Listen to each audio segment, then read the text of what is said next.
So guys, we're going to be rating our top 5 worst players so far this season. I'm with George today. In the absence of the Premier League fixtures this week, we've decided to do this video. And you know what? Who's your top 5th worst player? 5th. I'm going to go for Harry Maguire from United. I think that he started the season poorly when they lost to Brighton and Brentford, and after that he's been dropped. He's simply not good enough for them, and if you're getting dropped 2 games in, you're clearly playing really bad. I mean, I'm going to also say Harry Maguire for 5th. You know, he got dropped after the 2 games, as you said. Really is their downfall, I think. I mean, they lost 1-0 on Thursday due to him, I believe. You know, if him and Ronaldo are in the squad, it seems like they lose. Yeah, I'm honestly not sure about my 4th. I can think of the players I want to put 1st, 2nd and 3rd. I'm just not sure about 4th right now. Do you know who you want to put 4th? I'm going to put Cristiano Ronaldo. This might be a bit of a controversial one, but he's not starting for United.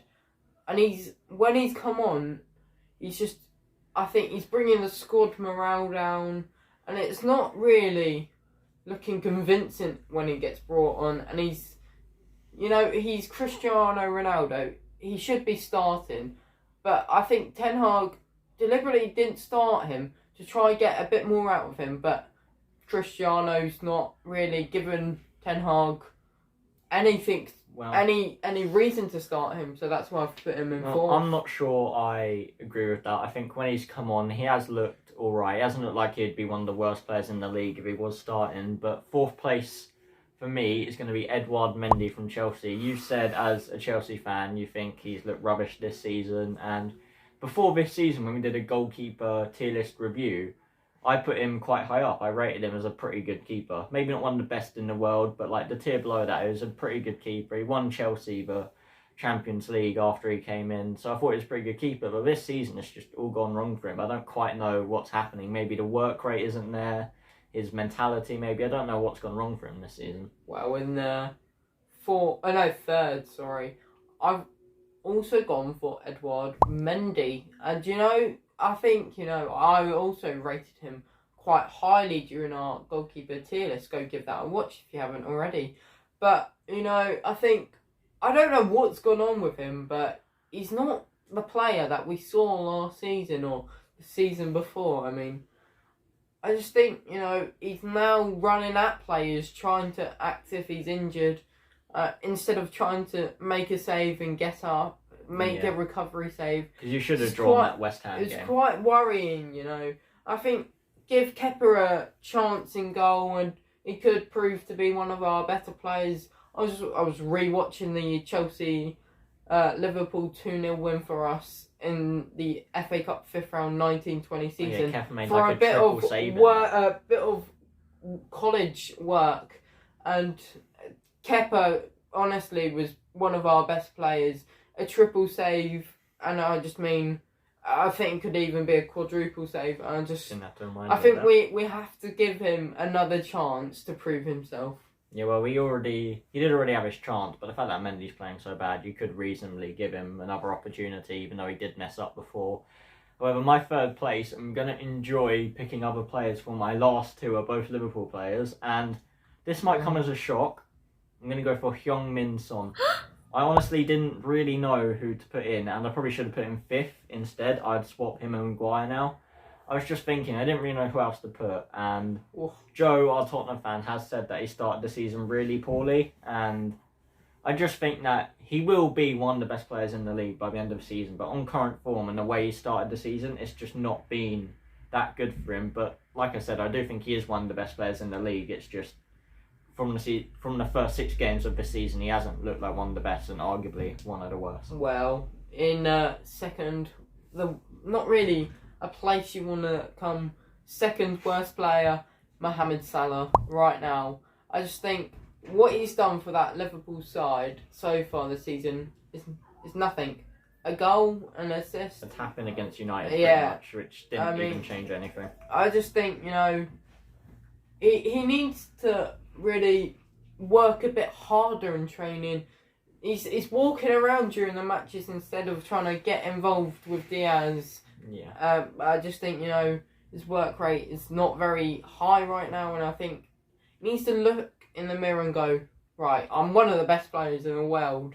There's no doubt about that. But I'm not working hard enough, and needs to change that. Yeah, well, I feel like we both got the exact same 2 players for the top 2, so I'm going to go in a different order. I'm going to put Nunez second, and the reason for this is watching the games. Obviously, he got stupidly red carded against Palace, and I think it's a bit unfair for. I'm trying to make excuses for him here, but it's a bit unfair for him to come into a Liverpool side playing so poor, even when he's not in that team. So it's clearly not all him, and the fact we're playing so poor means he gets less chances to actually score. But the reason I'm putting him above Salah is he was vital in us winning the Community Shield against City. He also got a goal and assist against Fulham when he came on.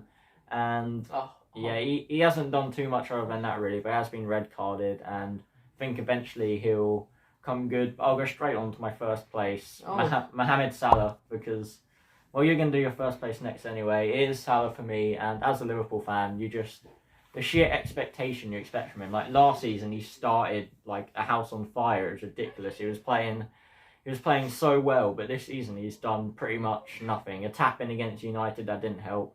Didn't get a goal or assist in a 9-0 win against Bournemouth. The fact that one of the best players in the world is on the pitch, can't even get himself a goal or assist in a 9-0 win. Like I remember looking at the match ratings of the players in that game, and the only player that was rated worse than him was the Bournemouth keeper. That is ridiculous. Like that's how bad he's been. And against Napoli, it was just sloppy touch after sloppy touch. It was really poor from him.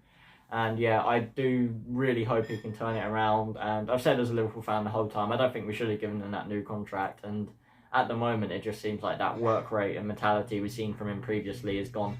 So yeah, that's my first place. When you were explaining Nunez in second, all I heard was excuses. I mean, who could care about the Community Shield? I mean, it's for charity. That's the only good thing about it. I mean, love charity myself.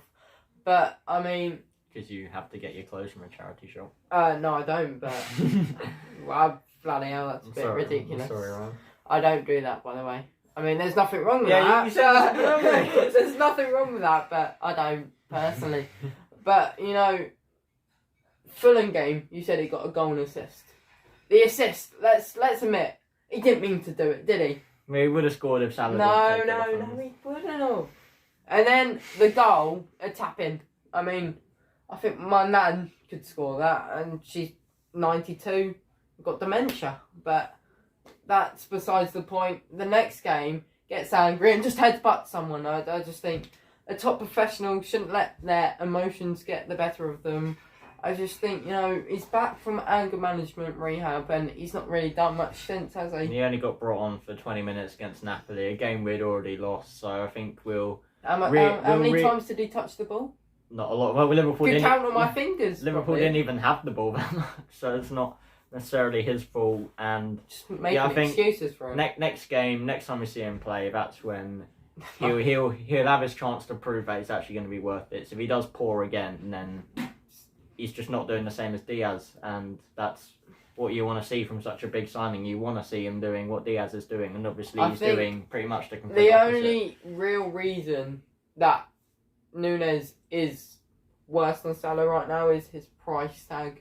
I think, you know, that really makes it a bit more of an investment for Liverpool and why it's turned out so poor. Yeah, but for me, it's more due to expectations. So although he came in for a lot of money, you expected him to do well. You could maybe give him a breathing period of maybe 10 or so games to get adjusted to the Premier League after playing in the Champions League. I'm sorry, but Salah, if you want 10 games from an £85 million you expect striker, him to do really well.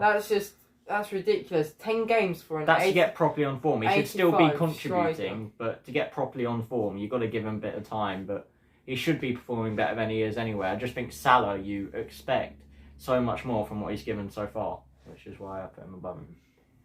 Anyway, I believe that is the end of the video now. This isn't really the type of video to whack in some special mentions, really. I don't really... No, it's not really enough. Oh, yes. I got in a Tetra Football special mention. Oh, wait. It's for worst players. Yeah, well done. You're one of the worst players in the league. No.